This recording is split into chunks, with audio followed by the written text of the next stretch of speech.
एक और बड़ी खबर आपकी टीवी स्क्रीन पर। लोकसभा में नेता प्रतिपक्ष राहुल गांधी यूपी के हाथरस आ रहे हैं। राहुल गांधी ने अचानक ये दौरा बनाया है। देखिए आजकल राहुल गांधी क्या करते हैं किसी को नहीं पता। अचानक से आप देखते हैं उनके दौरे प्लान हो जाते हैं। सुबह तक इसकी किसी को कोई जानकारी नहीं थी कि राहुल गांधी जो है हाथरस जाएंगे। राहुल गांधी हाथरस के बूलगढ़ी में गैंगरेप पीड़िता के परिवार से मुलाकात करेंगे। कार्यक्रम के मुताबिक जो जानकारी हमारे पास है सीधे आप तक पहुंचा रहे हैं। राहुल गांधी के संभावित दौरे को देखते हुए गांव में सुरक्षा को काफी बढ़ा दिया गया है। पुलिस बल की तैनाती वहां हो चुकी है। तो अचानक से हाथरस जाने का ये प्लान, गैंगरेप पीड़िता के परिवार से मिलेंगे राहुल गांधी। सुरक्षा गांव में काफी बढ़ा दी गई है। पुलिस बल की तैनाती है, अलर्ट पर है हाथरस की पुलिस। जगह जगह पर बैरिकेडिंग भी की जा रही है। देखिए तस्वीरें भी हम आपको दिखा रहे हैं। राहुल गांधी पहुंच रहे हैं तो उसी की तैयारी हो रही है। ये कहीं से भी किसी को सुगबुगाहट नहीं थी कि इस कांड के इतने दिनों बाद, काफी वक्त बीतने के बाद अचानक से फिर से राहुल गांधी हाथरस का दौरा प्लान करेंगे। देखिए विषय तो अभी माननीय राहुल गांधी जी जब आएंगे तभी क्लियर होगा। बाकी राहुल जी उस परिवार के साथ शुरू से खड़े थे और राहुल गांधी जी और आदरणीय प्रियंका दीदी की वजह से इस परिवार को न्याय मिला है और आज भी यह परिवार लड़ाई लड़ रहा है। आप भी देख लीजिए, अभी ये सुरक्षा को देख लीजिए। परिवार बंधकों की तरह रह रहा है सालों से।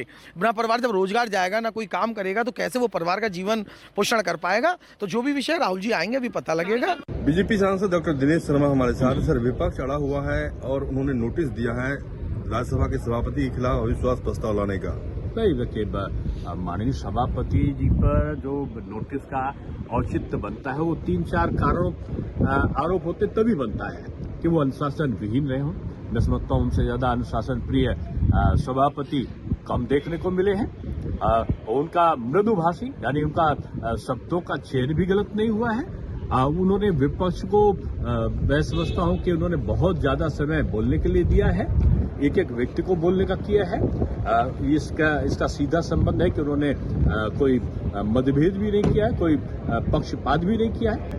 ऐसा पहली बार होगा जब राज्यसभा के सभापति के खिलाफ अविश्वास प्रस्ताव लाया जा रहा है और विपक्ष का ये कहना है कि पक्षपातपूर्ण रवैया रहा है सभापति का और खासतौर पर जॉर्ज सोरोस के मुद्दे पर जिस तरीके से मल्लिकार्जुन खड़गे को बोलने नहीं दिया गया उस पर आपत्ति है। देखिए मल्लिका अर्जुन जी को, खड़गे साहब को तो सबसे पहले बोलने को दिया गया था। उन्होंने लंबा चौड़ा भाषण भी दिया था।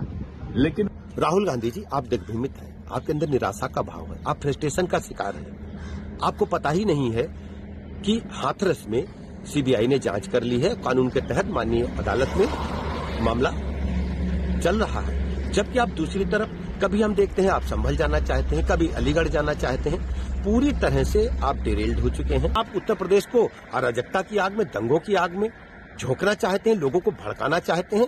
कृपया ऐसा न करें, मैं आपसे विनती करता हूं। आए दिन आप इस प्रकार के रूल जुलूल हरकतों से प्रदेश की जनता, देश की जनता तंग आ चुकी है। धन्यवाद।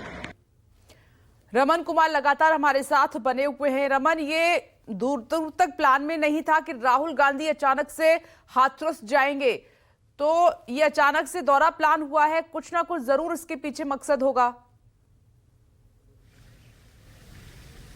देखिए जो जानकारी मिली है उसके मुताबिक पीड़ित परिवार के द्वारा राहुल गांधी को चिट्ठी लिखी गई और चिट्ठी माफ कीजिएगा, चिट्ठी में ये कहा गया कि जो सरकार ने वायदा किया था उनके साथ वो वायदा पूरा नहीं किया गया और लगातार उन पर पहरेदारी होती रही है और वो कहीं अपनी कमाई नहीं कर पा रहे हैं, कहीं जीवन यापन किस तरीके से अर्जन करें वो उसमें उन्हें दिक्कत हो रही है। और राहुल गांधी से गुहार लगाई कि वो उनसे मिलना चाहते हैं। तो राहुल गांधी ने कहा कि मैं आपके पास खुद आऊंगा। इससे पहले भी राहुल गांधी और प्रियंका गांधी हाथरस गए थे जब 20 सितंबर 2020 में ये घटना हुई थी, जब एक पीड़ित परिवार के साथ गैंगरेप हुआ था और उस पीड़ित परिवार की दिल्ली के अस्पताल में मौत हो गई थी। इसलिए राहुल गांधी को पीड़ित परिवार की तरफ से चिट्ठी मिलने के बाद ही राहुल गांधी ने फैसला किया कि वो हाथरस जाकर पीड़ित परिवार से मिलेंगे और जो उनकी समस्याएं हैं उन समस्याओं को सरकार के सामने उठाएंगे।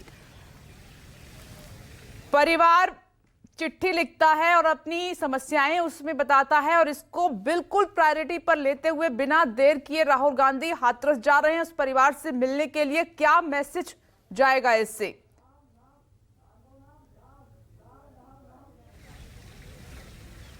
देखिए, संदेश ये जाएगा कि पीड़ित परिवार राहुल गांधी से मिलना चाहता है, तो पीड़ित परिवार के लोगों को भी जिस तरीके से आपने देखा कि संभल में जो परिवार था, उन परिवार के लोगों को राहुल गांधी ने 10 जनपद बुला लिया था, उसी तरीके से हाथरस के पीड़ित परिवार को भी बुला सकते थे। लेकिन राहुल गांधी ने फैसला किया कि जो चिट्ठी उन्हें प्राप्त हुई है, उस चिट्ठी के मुताबिक राहुल गांधी को उन्होंने बुलाया था, अपने घर पे बुलाया था, इसीलिए राहुल गांधी ने फैसला किया कि वो घर जाकर उनसे मुलाकात करेंगे। जी बिल्कुल, वादा भी किया था कि इंसाफ दिलाकर रहेंगे।